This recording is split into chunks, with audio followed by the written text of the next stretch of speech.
The star of Moana 2 is on the press run for the movie right now. It's tracking to be a huge success for Disney, but she's doing everything she can to sabotage it right now and is shaping up to be something of a Rachel Zegler 2.0, as far as I can tell. She went on The View and she really stressed the point that Moana is a great role model for all of the young girls and boys who are going to watch this movie, because she doesn't need a love interest to complete her story, and she gets to be the hero of her own story, which that kind of story would be completely fine by me if you didn't need to emphasize it and go out of your way to praise that, as if a character, especially a Disney princess, having a love interest is a bad thing for some reason. Rachel Zegler was stressing the exact same point. Something that I always think about when this particular argument comes up is that it's very anti-human.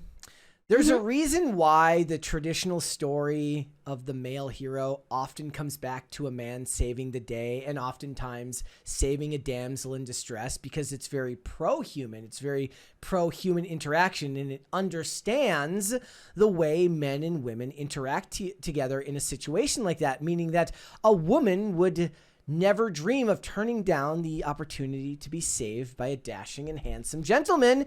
And that's okay. There's nothing wrong with that at all. But for some reason, whether it's because of fourth wave feminism or because it goes against nature, sorry if that hurts your feelings, for a man to want to be saved by a woman, at least especially maybe in the real world, a dude wouldn't care about it, but if his life was actually in danger. But if you make a guy sit down and watch a movie in which a woman saves his life, it doesn't appeal to the male demographic of viewers, because the man wants to be the one who does the saving. The woman wants to experience the chance to be saved. That's the fantasy of it.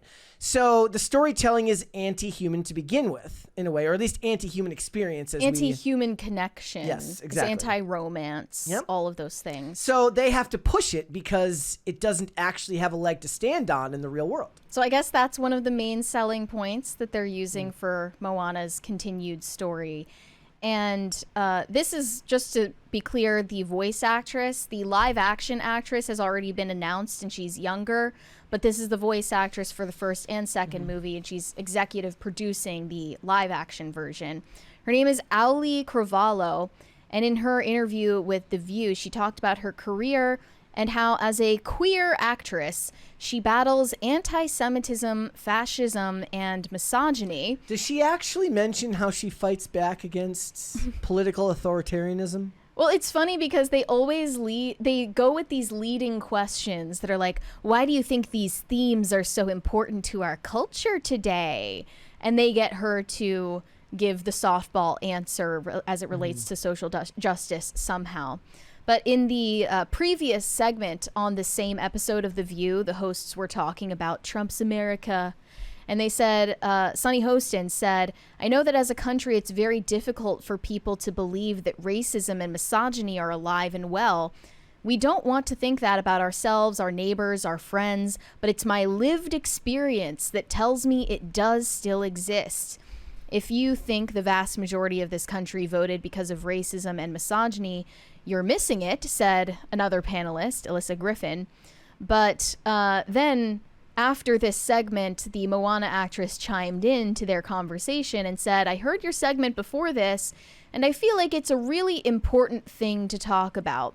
She is referencing her role in the Broadway cabaret show, that how it touches on anti-Semitism, fascism, and misogyny. I think what's really important is that theater rips us open and reveals a mirror, and I'm grateful to be in a show that does that. There's a 20 there from Ruben the Imitator. I like girls showing up to that Jeremy Allen White lookalike contest to seek romantic partners, because a lot of women nowadays are going exclusively for elite men. So usually men don't have many choices. Oh, I don't know if that is actually necessarily true or if that's like an online take. But either way, I'm sure any of them would jump at the chance to date Jeremy Allen White. But if you need to find the next best thing, there is a lookalike contest. So that's fine. But yeah, this is what she is emphasizing about herself, her identity as an indigenous Hawaiian and the fact that she is queer or bisexual, as they put it in quotes here. So that's her entire identity. And she's known for being incredibly political. She also played the race-swapped version of Janice Ian in the Mean Girls reboot, which I hate. Yep.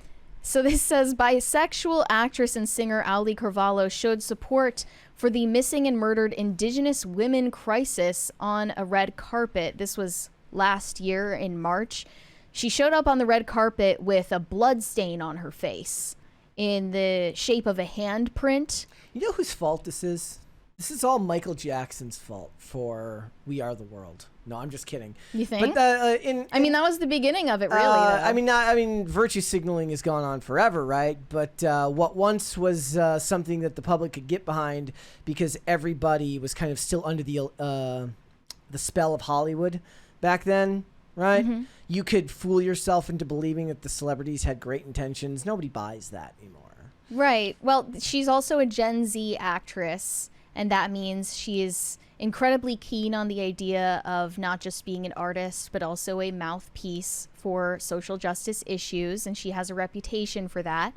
But in a recent interview, she actually said she has Mickey Mouse breathing down her neck, so she can't get into public arguments with people like she wishes she could. They hate the fact that they're entrusted with the financial success of billion-dollar properties, and instead of making themselves a ton of money, which they could then go invest in whatever cause they want to after the fact, they want to skip that step and cost their boss millions upon millions upon millions of dollars so that they can make the exact same quote online that the next actress to her left and her right made, and only to be forgotten 6.5 minutes later because it's an impulse. It's something they can't control. It's tied directly to the dopamine receptors in your brain and how good you feel after making your shock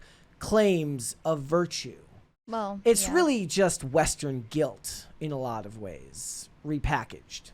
Well, it's something she's trying to weaponize against other people, actually. Let's take a look at that interview, though, and hear in her own words why she's being oppressed by Disney. Here we go. What is something you're currently obsessed with on the internet? Something that I'm currently obsessed with on the internet is calling people out for their shit. Oh, is this something you learned from Renee Rapp on the Mean Girls press tour? Listen, Renee Rapp says things that I cannot, okay? I feel Mickey Mouse breathing down my neck right now, and if I could be so lucky. But I might be learning a thing or two from her. Love that. Okay. She has Mickey Mouse breathing down her neck. It's kind of just the same at the end of the day if you say, my bosses at Disney are silencing me from calling people out on their shit, than if you just called them out on their shit. Yeah. You're making yourself and your bosses look terrible either way. So you might as well just have the outbursts on social media that you clearly want to have. The amount of self-righteousness in that statement was palpable. It was palpable.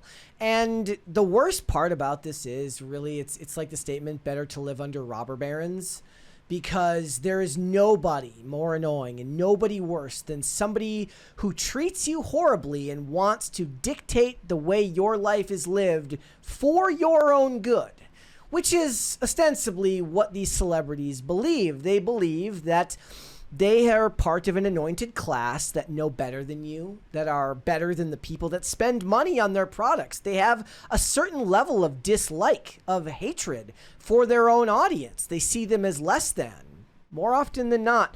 And somebody like this, you know, who was raised in the Hollywood machine, they can't be reasoned with, they can't be bargained with, and they will never stop. Never until you're dead. I think it's just the smugness for me. Yes. Like, she seemed incredibly Smugness is next to snark in the most annoying traits anyone can have. And you have to wonder, if this is what you act like publicly while you're on a leash with the biggest entertainment corporation in the world, how would you be acting if those considerations weren't at play? Yep. You're just the most insufferable person in the world. I mean, actually, no. Rachel Zegler does take that title. Yes. And she should be grateful that someone like Rachel Zegler exists, who is just taking all of the heat right now. She's the worst example of it at Disney, at least. Snark and smugness are the worst traits, in my personal opinion. It's the number one thing to get me to turn a movie off. She should just become best friends with Rachel Zegler so she can always look sane in comparison. There's a 20. Brian Bledsoe said, "Good Wednesday morning from Osaka. PCC has become my early morning show while I'm visiting Japan for the next week." That sounds awesome. Safe travels, man. I'm jealous.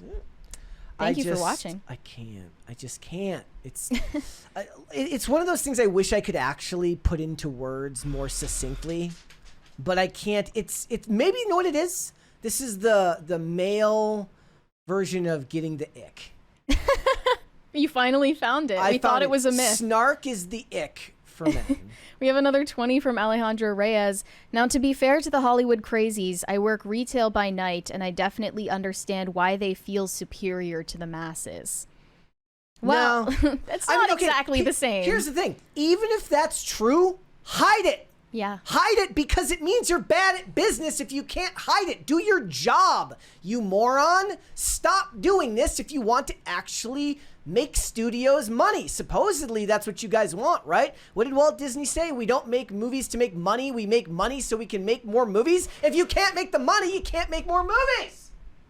I mean, even people who work for an hourly wage in retail or hospitality understand the principle that the customer is always right, and that you say, yes, ma'am, no, ma'am, yes, sir, no, sir. And you say sorry even when you're not in the wrong, and things like that. And then you complain about it later. When they're gone, you then complain about it later. Decorum. I think that quote is actually, like, in matters of taste, the customer is always right. It's like a misquote over years and years of game stuff. There's a 20 there from Gordon Shumway. It started with Marlon Brando having Sacheen Littlefeather accept his Oscar in '73. She came out and did virtue signaling for indigenous rights. She wasn't even Native American.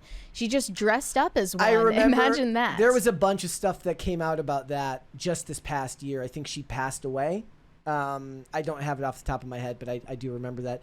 They love to virtue signal. It's kind of the same thing when the customer complains to an employee. Right? And a customer says, like, I'm never coming back here again. Well, 99, employee working at minimum wage doesn't care if you never come back here again. This is just a job to them. But these actors, right? They're not just an hourly employer. They shouldn't be considered just an hourly employee. They should be treated the same way that the spokesperson for a company should be. The lady from Sprint or Flo from the insurance from Progressive, right? They should be held to a different standard than some employee who's just paid to, like, I'm not going to really care if the dude who runs customer service for Disney Plus yaps on endlessly about social justice. I don't care. They're doing their job, whatever. But I do expect the people that are supposed to be the caretakers to these gazillion-dollar IPs understand that those things mean more than just them and their current wants. I mean, despite all of this, I do believe that Moana 2 is going to be a success for Disney. So yeah, no, it will. It will. It's projected almost at over 100 million. Especially with the timing of it coming out over Thanksgiving. It's going to be a big weekend for them. Yep. But she's not helping the situation. No, she's not. And look, and more than that, it's the stupidity of believing that you, a pampered Western woman who has grown up in the Hollywood bubble, living in America, from Hawaii, right? Mm-hmm. That you are fighting fascism, just like people in pink hats are fighting fascism. None of you are fighting fascism. Stop being so grandiose and self-important. Thanks for watching. Listen to full episodes of Pop Culture Crisis on Spotify. Keep up with us on social media and make sure you subscribe and ring that bell so you never miss the show. Bye, guys.